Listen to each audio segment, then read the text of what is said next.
Hello everyone, and welcome to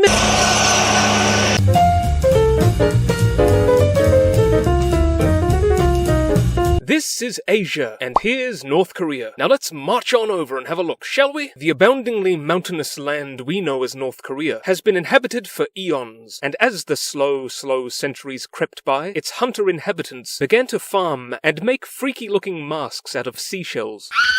The early history of North Korea is enveloped in myth, with Tangun, the grandson of heaven, establishing the Korean peninsula's first kingdom in the year 2333 BC. This ancient state is first mentioned in the 7th century records of China, and it was China that was to precipitate its downfall. From the time when it went to war against the state of Yen and lost this chunk of land, to its final defeat at the hands of the great Emperor Wu of the Han Dynasty. Chinese rule lasted till the 4th century, when the Korean state of Goguryeo began to rise in power, particularly during the reigns of Sosorim, who chiseled out some effective reforms and adopted Buddhism as his kingdom's religion, and Kwangeto the Great, who conquered a vast empire and brought the southern Korean kingdoms under his sway. His son, Chang So-gun, moved the capital to Pyongyang and did some noteworthy conquering of his own. Korea, under the Goguryeo leaders, reached its territorial zenith and would never again be so big. In the year 598, the Sui dynasty of China invaded, but Goguryeo prevailed. In the year 645, the Tang dynasty of China invaded, and in the conflict's first half, Goguryeo was triumphant again, in large part thanks to the extraordinary leadership of Yonggae-somun, who had earlier overthrown the king and ruled as dictator. But after his death, Goguryeo, disheartened, exhausted, and disarrayed, was invaded again, this time by a joint force consisting of troops from the Tang as well as southern Korea's Shilla kingdom, and Goguryeo was defeated. Long years of bitter and confused division ensued, until the 900s, when we meet a certain man named Taejo, himself of noble Goguryeo descent, who formed the Goryeo dynasty, rebuilt Pyongyang,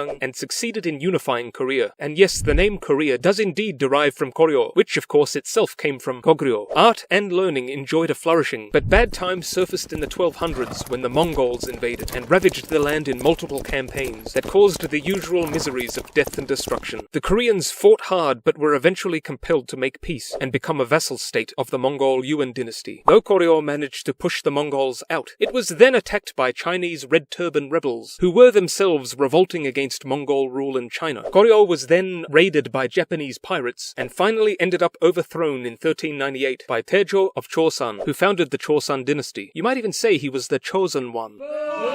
The capital was moved to Seoul in the south, Confucianism was promoted, and a cultural intellectual apex was enjoyed under Sejong the Great. Japanese pirates continued to plunder Korea's shores, and Japan officially invaded in the 1590s. Korea managed to win, however, thanks in no small part to the military genius that was Yi Sun-shin. Japan's incursion proved ruinous though. A lot of damage was done, and more followed after the Manchu people invaded in the 1600s. Thankfully, the next couple of centuries were less chaotic, and Korea kept to itself and wanted nothing to do with the outside world. As the 19th century pressed on, Korea, adamant in its isolationism, fell behind neighboring Japan, which had opened up to Western influence and modernized, and was therefore able to forcibly open Korea up to trade, and later on began pushing them around some more. Korea's response to this was to declare itself an empire, and then Japan conquered them. The Japanese promoted swift industrialization, as well as cultural Japanization. In World War II, Koreans were conscripted to serve the Japanese war effort, and many thousands of Korean females